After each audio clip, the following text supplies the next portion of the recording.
नमस्कार दर्शकों, आज हम आपको आज से लगभग 500 वर्ष पूर्व हुई एक ऐसी अद्भुत घटना से रूबरू कराने जा रहे हैं जो स्वयं कबीर साहिब जी द्वारा की गई थी। जी हाँ दर्शकों, हम उन्हीं कबीर जी की बात कर रहे हैं जिनकी तस्वीर इस समय आपके मस्तिष्क में चल रही है, जिन्हें आज सारी दुनिया एक कवि के रूप में जानती है। वही प्रसिद्ध कवि जिनके दोहे और साखी हम स्कूलों की किताबों में पढ़ते हैं। वही कबीर जिनके दोहे हर किसी की जुबान पर होते हैं, फिर वो चाहे कोई संत हो या कोई आम आदमी। यानी हम कह सकते हैं कि कबीर जी के दोहे और साखियों के बिना एक व्यक्ति को अपने जीवन की कल्पना करना संभव नहीं, क्योंकि कभी न कभी प्रत्येक व्यक्ति को कबीर जी के दोहे या साखी सुनने या पढ़ने का अवसर अवश्य प्रदान होता है।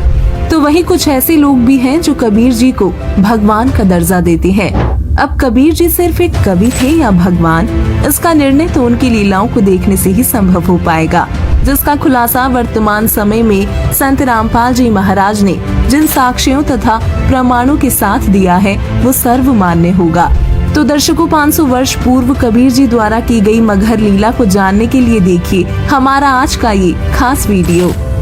दर्शकों, संत रामपाल जी महाराज ने अथर्ववेद कांड 4 अनुवाक 1 मंत्र 7, यजुर्वेद अध्याय 40 मंत्र 8 तथा ऋग्वेद मंडल 1 सूक्त 1 मंत्र 5 सहित अन्य वेद मंत्रों से आंखों देखे गवाहों की वाणियों से स्पष्ट किया है कि सर्व सृष्टि के रचनहार कबीर जी हैं। उन्हीं गवाहों में से एक संत गरीबदास जी ने कहा है, गरीब अनंत कोटि ब्रह्मांड का एक रति नहीं भार, सतगुरु पुरुष कबीर हैं कुल के सिरजनहार। गरीब परमेश्वर एक कबीर है, दूजा नहीं आधार, दास गरीब सकल सृष्टि का यूं ही सिरजनहार। गरीब मात पिता जाके नहीं जन्म प्रमाण, यो पूर्ण ब्रह्म कबीर है करता हंस अमान।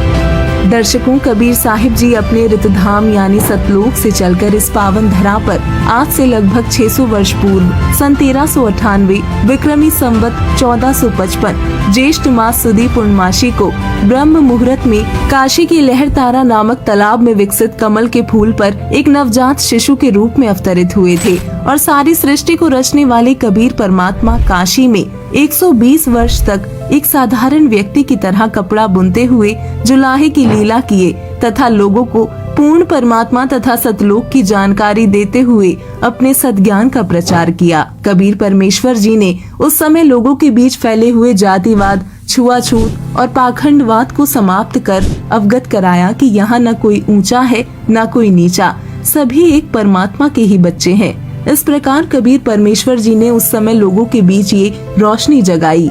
परमात्मा के वास्तविक ज्ञान से उस समय के हिंदू और मुसलमान दोनों धर्मों के 64 लाख लोग उनके शिष्य बन चुके थे, जिससे उन्हें परमेश्वर द्वारा दिया जाने वाला सुख मिलने लगा। किंतु कबीर परमेश्वर जी का ज्ञान चारों ओर फैलता देख उस समय के पंडित, ब्राह्मण, मुल्ला, काजी कबीर परमेश्वर जी से ईर्ष्या करने लगे और लोगों के बीच ये अफवाहें फैलाई गई कि जो व्यक्ति मगहर में मरता है वो नरक जाता है तथा जो व्यक्ति काशी में मरता है वो सीधे स्वर्ग जाता है। जबकि कबीर जी कहा करते थे कि जो सही विधि से सत्य साधना करता है वो संसार के किसी भी जगह अपना शरीर त्यागे, वो अपनी भक्ति के आधार पर ऊपर के लोगों को ही प्राप्त करता है।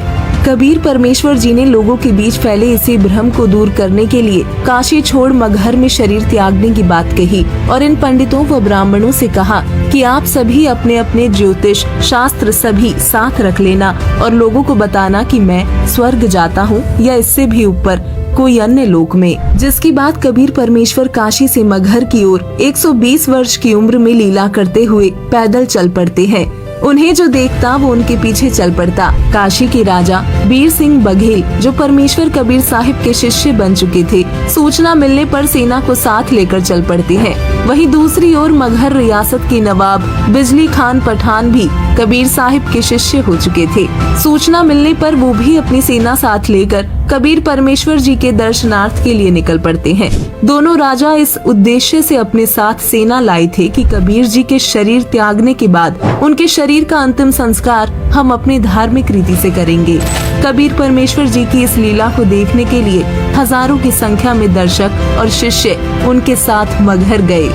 कबीर परमेश्वर ने जब मगहर पहुंचकर बहते हुए जल में स्नान करने की बात कही तो बिजली खान पठान ने बताया कि कबीर जी यहाँ एक आमी नाम की नदी बहा करती थी, किंतु शिव जी की श्राप के कारण आज वो सूखी पड़ी है।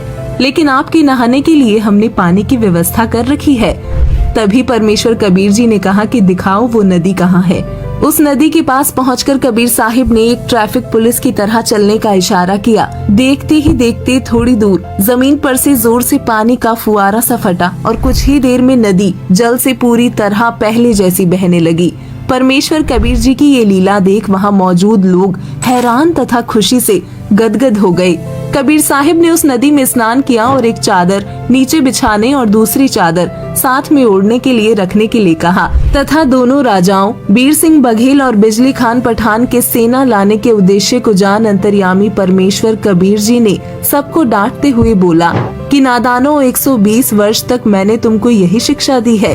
साथ ही समझाया कि दफनाने और जलाने में कोई अंतर नहीं है। मरने के बाद ये शरीर मिट्टी है जो मिट्टी में ही मिल जाएगा। नादानों सुन लो, यदि झगड़ा कर लिया तो मुझसे बुरा कोई नहीं। तथा सबको आदेश दिया कि इन दो चादरों के बीच जो भी मिले उसको दोनों आधा आधा बांट लेना और मेरे जाने के बाद कोई किसी से लड़ाई नहीं करेगा। चाहे मेरे शरीर को आधा आधा काट लेना, पर आपस में झगड़ा मत करना। ये मेरा अंतिम आदेश है।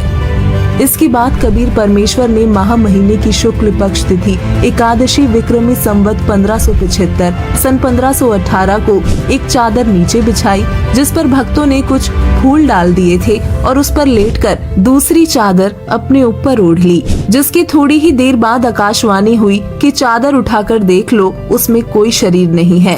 और पंडितों, अपने पोथी पत्रे खोलकर देख लो, मैं तो जा रहा हूँ स्वर्ग से भी ऊपर अपने अमर धाम सतलोक को। ये आकाशवाणी सुन जब चादर हटाई गई तो वहाँ केवल फूल ही फूल पड़े थे। जब सभी ने आसमान की ओर देखा तो उन्हें प्रकाश पुंज का गोला दिखाई दिया। कबीर प्रभु की ये लीला देख दोनों राजा समेत हिंदू मुसलमान आपस में गले मिलकर रोने लगे और परमेश्वर कबीर जी से क्षमा मांगने लगे तथा कहने लगे कि हम समझे ही नहीं कि तो वास्तव में अल्लाह आए हुए थे, परमेश्वर आए हुए थे।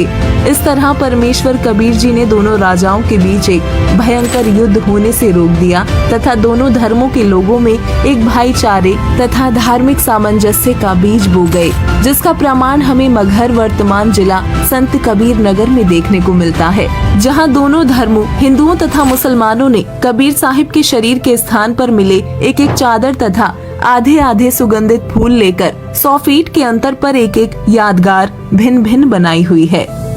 दर्शकों, जिस तरह तुलसीदास जी ने रामायण की लाखों वर्ष पूर्व घटी घटनाओं को रामचरितमानस में ज्यों का त्यों लिख दिया था, इसी तरह कबीर साहिब की मगहर लीला के विषय में संत गरीबदास जी ने लिखा है। गरीब काशी तजकर मगहर पहुँचे, ऐसा निश्चय कहिए, सदगुरु साखी समझ ले भाई, धीर पकड़ थीर रहिए। गरीब काशी मरे सुपावी मुक्ति को, मगहर गधा होई, पुरुष कबीर चले मगहर को, ऐसा निश्चय जोई। गरीब काशी के तो पंडित कूके, मगहर मरो न भाई, वहाँ तो पृथ्वी सूची नाही, तिरसंख पड़ा बिललाई। गरीब काशी तजकर मगहर चाले, किया कबीर पियाना, चादर फूल बिछे ही छोड़े, दिया मोक्ष परवाना। दर्शकों, इस तरह कबीर परमात्मा ने पूरे भक्त समाज को ये संदेश दिया कि सही विधि से भक्ति करने वाला व्यक्ति अपने परम धाम यानी सतलोक को ही प्राप्त होता है, चाहे वो किसी भी धर्म जाति का हो तथा चाहे वो किसी भी स्थान पर अपने प्राण त्यागे। तो दर्शकों, अभी आपने ये वीडियो देखा कि कैसे सारी सृष्टि के रचनहार कुल मालिक काशी में एक आम जनसाधारण की भूमिका करते हुए भक्त समाज को सद्भक्ति का मार्ग बता गए तथा ये सिद्ध कर गए कि वही अविनाशी पूर्ण परमात्मा है। दर्शकों, संत रामपाल जी महाराज ने अपने सत्संगों प्रवचनों में पूर्ण परमात्मा कबीर जी की सभी लीलाओं तथा उनके विषय में विस्तार से बताया है, जिसे विस्तार पूर्वक जानने के लिए देखिए संत रामपाल जी महाराज के मंगल प्रवचन संत रामपाल जी महाराज YouTube चैनल पर।